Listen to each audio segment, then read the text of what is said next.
You're listening to The South Stands, a Buckeye football podcast by Ohio State fans for Ohio State fans on Apple Podcasts, YouTube, Spotify, and SoundCloud.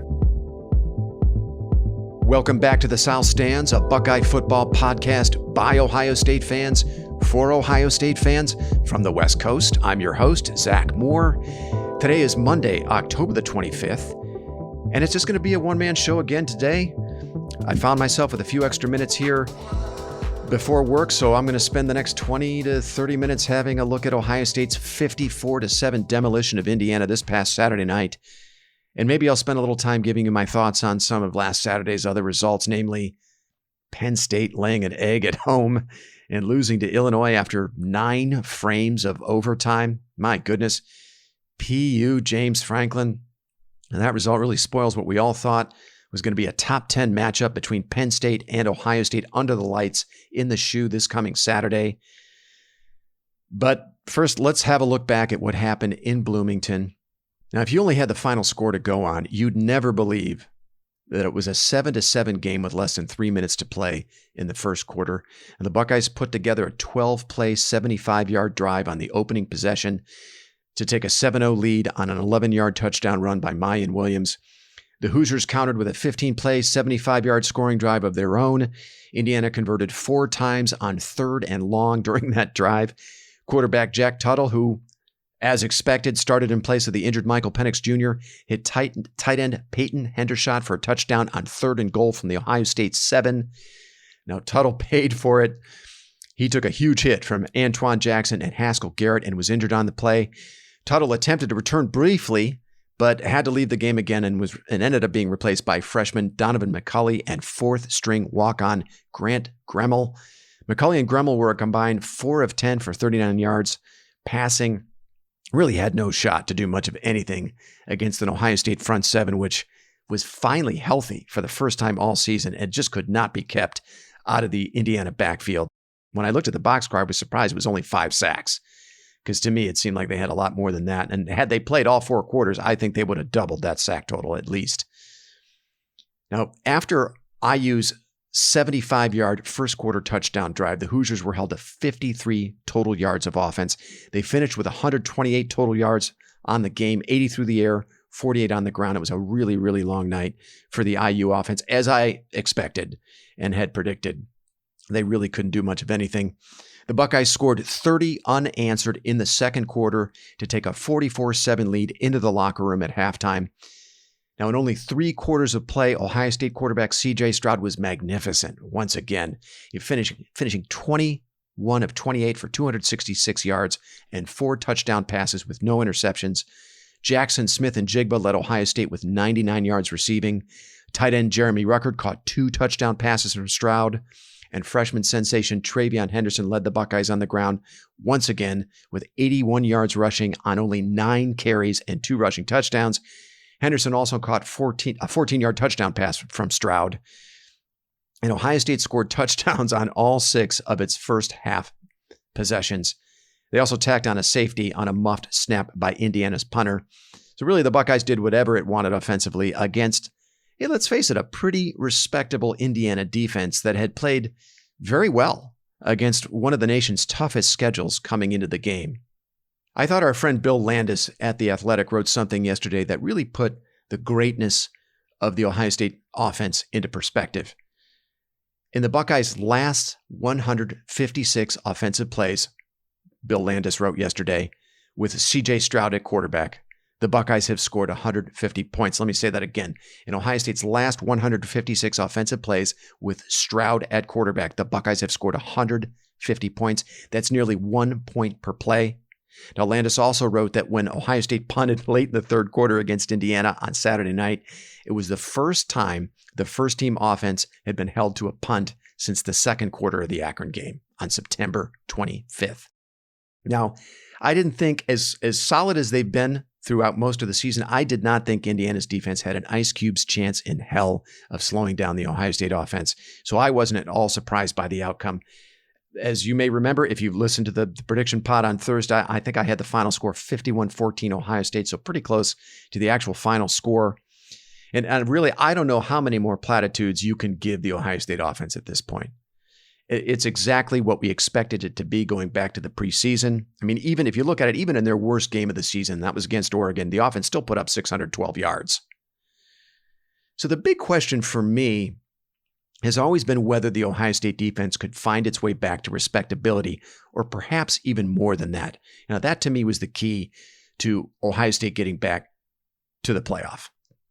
I thought the defense really had to put it together and become at least a respectable unit. But, I really thought that, and I said this to our text thread a few weeks back, I thought it was totally on the table that Ohio State could actually be more than just respectable. I thought they could actually become a good defensive team by season's end. And if you've been paying attention to the numbers, that's really what the defense is starting to look like.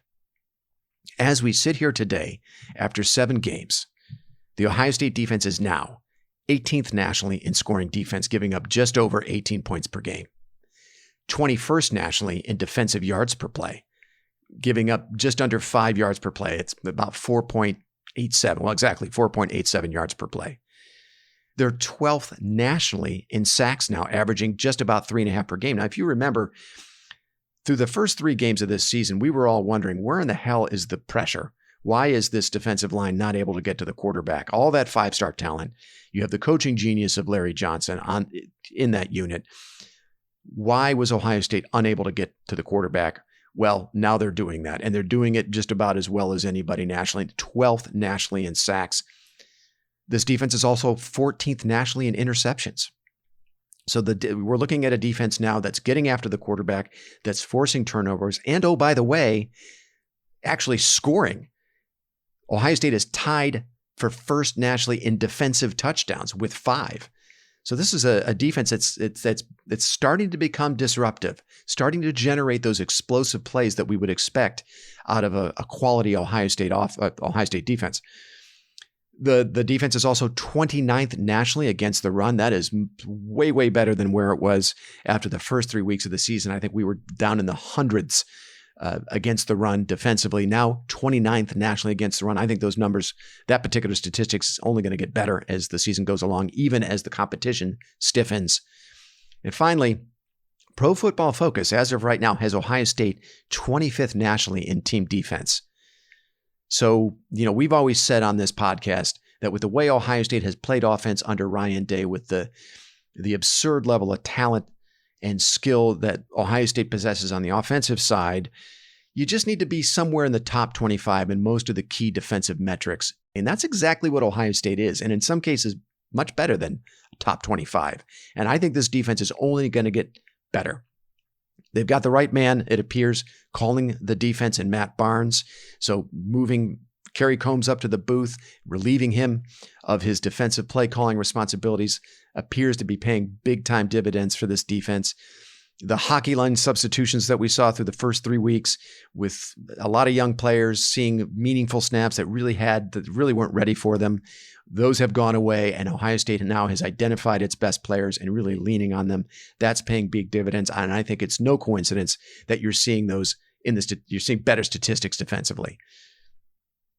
So for me, the big takeaway, not only out of this Indiana game, but of the last 3 Big Ten games, if you go back to Rutgers, Maryland, Indiana, and I understand, look, I mean, we're not talking about murderer's row here, but these are Big Ten opponents, and these are opponents that actually can do certain things pretty well.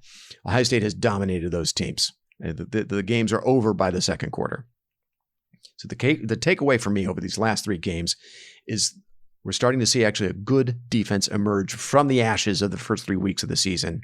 And then, of course, a now healthy quarterback in C.J. Stroud, who's improving every single week.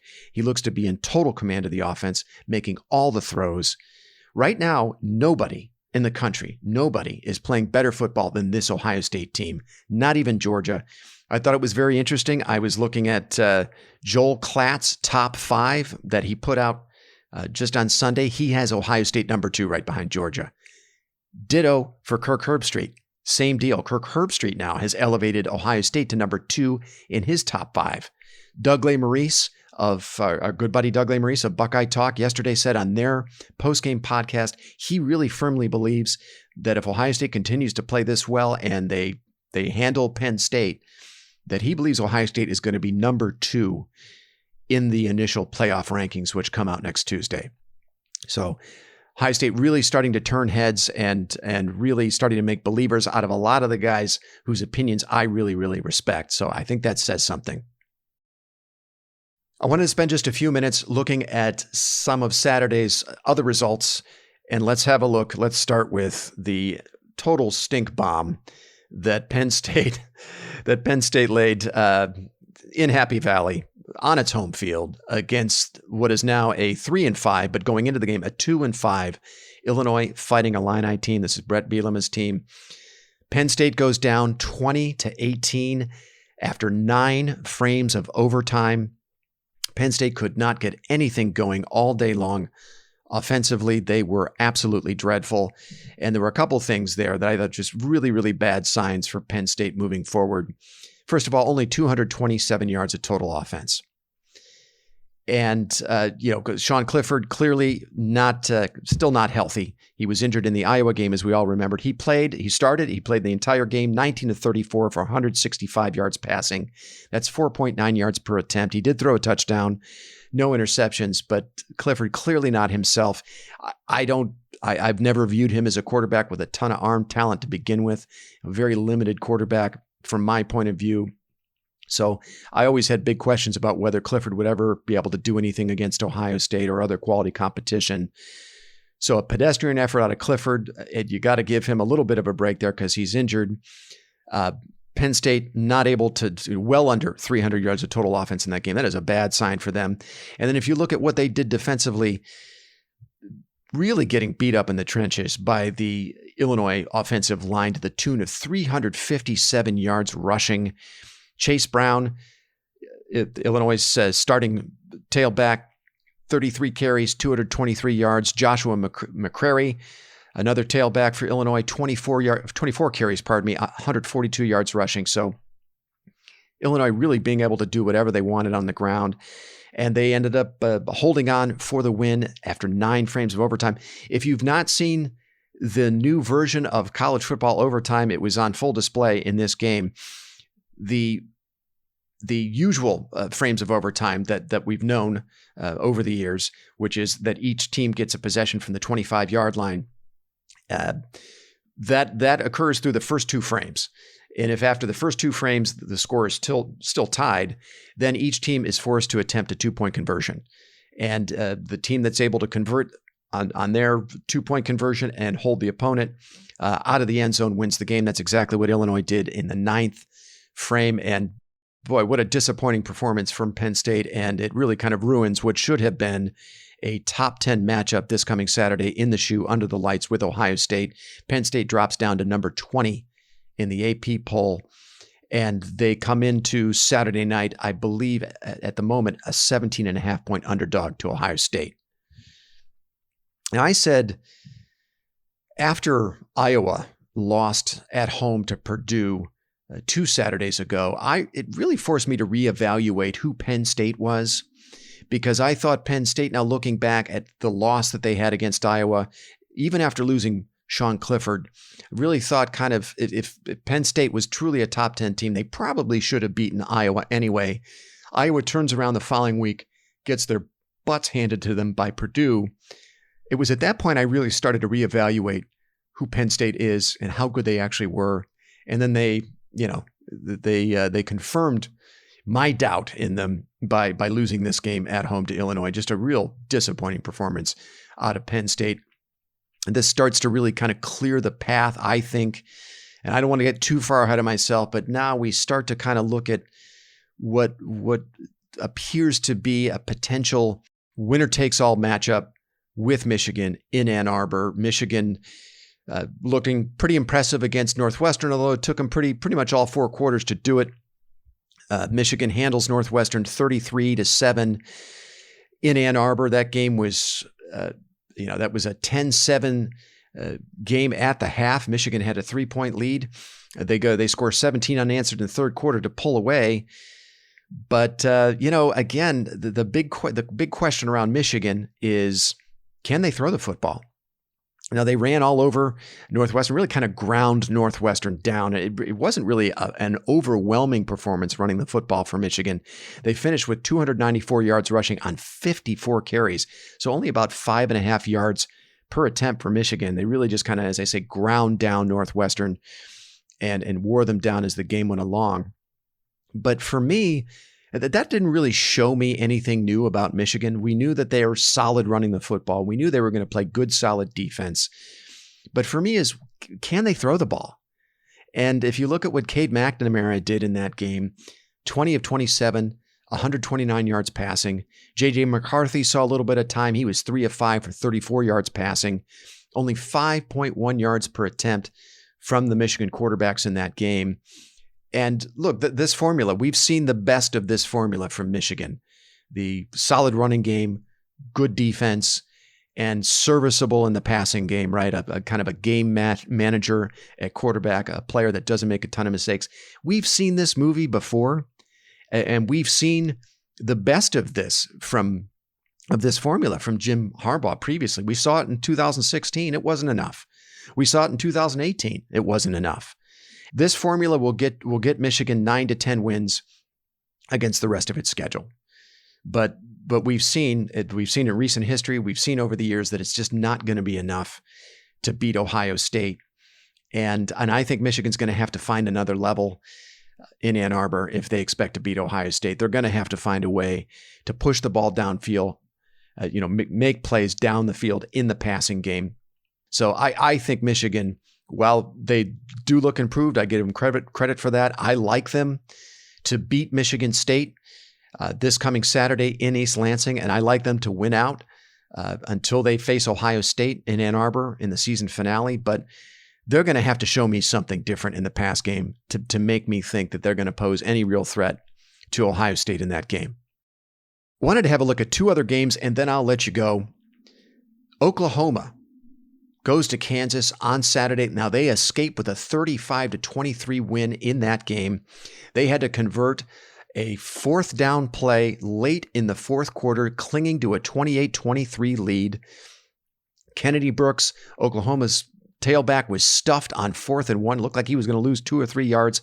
Quarterback Caleb Williams pulls the ball out of Kennedy Brooks' hands as he's going down and gets the ball across the first down marker to keep the drive alive. Oklahoma would go on to score and win the game 35-23. But Oklahoma got all it could handle from the Jayhawks in that game. And really a head-scratching performance from the Sooners. I mean, the minute I show any faith in Oklahoma, I had them listed as number 3 in my playoff rankings in last week's pod. I thought Caleb Williams was showing us a dimension in the passing game that made Oklahoma very dangerous, very much alive for one of those 4 playoff spots. And then they turn right around and lay an egg against a terrible Kansas Jayhawk team, which is now 1-6. Caleb Williams finishes 15-20 for 178 yards, 2 touchdowns and an interception. He was curiously, not himself against a Kansas defense where one would think, Oklahoma would be able to do whatever they wanted. Kennedy Brooks, he's held to 79 yards on 24 carries. Oklahoma on the game finished with 220 total yards. They got 70 out of Caleb Williams on 8 attempts, but only 6.5 per carry. I guess that's a pretty decent rushing average. But against Kansas, you would expect Oklahoma to do whatever it wanted running the ball.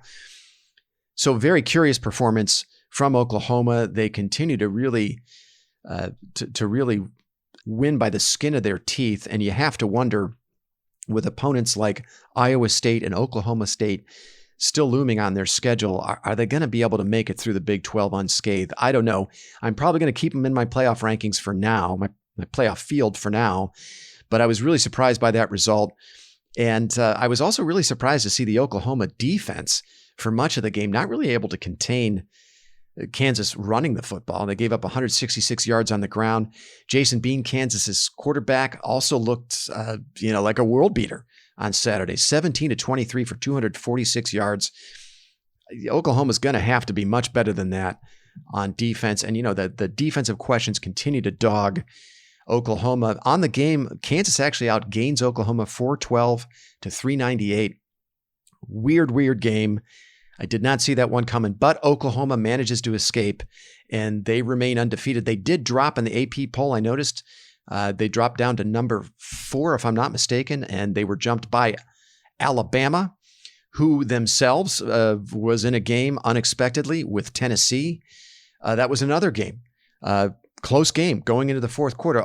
Alabama pulls away. They outscored Tennessee 28-7 in the fourth quarter. This one was in Tuscaloosa, but it was not easy. And it was a game that I think we were all surprised to see Alabama really kind of up against it. 24-17 Alabama going into the fourth quarter. Bama scored on a 6-yard touchdown run from Bryce Young to open the fourth quarter, but then Tennessee counters with a 70-yard touchdown pass from Hendon Hooker to Cedric Tillman to make it 31-24. And then 21 unanswered from the Crimson Tide to put this game away. But, questions kind of remain. I said last week in the preview pod that I thought this was the most vulnerable Alabama team that Nick Saban has had over the last 5 or 6 years. And I still believe that. I think this Bama team can be had. I'm not sure, who left on their schedule. Their regular season schedule could really could really worry Alabama. They got LSU on November 6th. It looks like New Mexico State on the 13th. That's a gimme. They play Arkansas at home on the 20th. And then the rivalry game at Auburn. That's a game maybe where they might run into trouble. And then in the SEC title game, as things look right now, I don't see this Alabama team getting past Georgia. So I'm starting to wonder whether Alabama can actually make the field. I had them in my field, my top 4 last week. I'm starting to have doubts about that now. But look, why don't we turn to that? Gun to my head, playoff predictions. I got Georgia, who has looked very balanced, and I don't want to say unbeatable, but probably like the most complete team for most of the season. Right on their heels, though, I've got Ohio State at number 2, and the Pro Football Focus grades continue to have Ohio State number 2 right behind Georgia. And as I said earlier in the pod, I really think Ohio State is playing as well as anybody. I think they're playing even better than Georgia right now. If you look at what Ohio State's doing on both sides of the ball, especially offensively, and it feels like I don't want to get too far ahead of myself, but it feels like we are headed to a Georgia-Ohio State national championship game. I know I'm getting way ahead of myself, but who doesn't want to see that Georgia defense against Ohio State's offense? At number 3, I'm gonna elevate Alabama to number 3 over Oklahoma. Now, I don't do it with a ton of conviction. They had all kinds of trouble, as I've just mentioned, with Tennessee at home. That's not a very good Tennessee team. Alabama still has at least one test left in the regular season. That's a road game at Auburn, and you can kind of throw out the records in that game. I'm not sure I see Alabama having enough to upset Georgia in the SEC title game, but for now, I'm going to keep them at number 3. Finally, I'm going to move Oklahoma down to number 4. Again, this is another pick that I don't have a ton of conviction. I don't have a ton of belief in. Oklahoma needs to show me a lot more defensively. And Caleb Williams, I think, is going to have to get back to that superstar talent that he looked like in his first 2 starts, or the 2 games previous to the clunker against Kansas. Cincinnati is another team a lot of folks are talking about. I still can't get out of my head that 42-0 loss 2 years ago in the shoe to Ohio State. I know that was 2 years ago. I know those are different players, different times, a different year. But that was a good Cincinnati team that won 11 games that season. And to me, they did not belong on the same field as Ohio State. And they had trouble with Navy, a pretty lousy Navy team on Saturday. They ended up hanging on to win that game, but had to recover an onside kick to close that one out. Actually, I stand corrected. Navy recovered an onside kick, only down 7. Cincinnati hung on, stopped Navy on that last possession to win by a touchdown. So not a big believer in Cincinnati. I know some people have them in the top 5. I know that they're, I believe, number 3 or number 2 in the AP poll. I'm not buying Cincinnati. I'm selling Cincinnati stock. And we'll see what happens this coming Saturday in the shoe against Penn State. I'm still very much looking forward to that game. I still think it's going to be a great test for Ohio State. That's a good Penn State defense. I'm going to try and wrangle both Paige and Chad for a preview pod for that game sometime later this week. So stay tuned for that. And until then, thanks very much for listening and have a great day. You've been listening to the South Stands, a Buckeye football podcast. You can follow us on Twitter, Instagram, and Facebook, and visit our website at southstandsosu.com.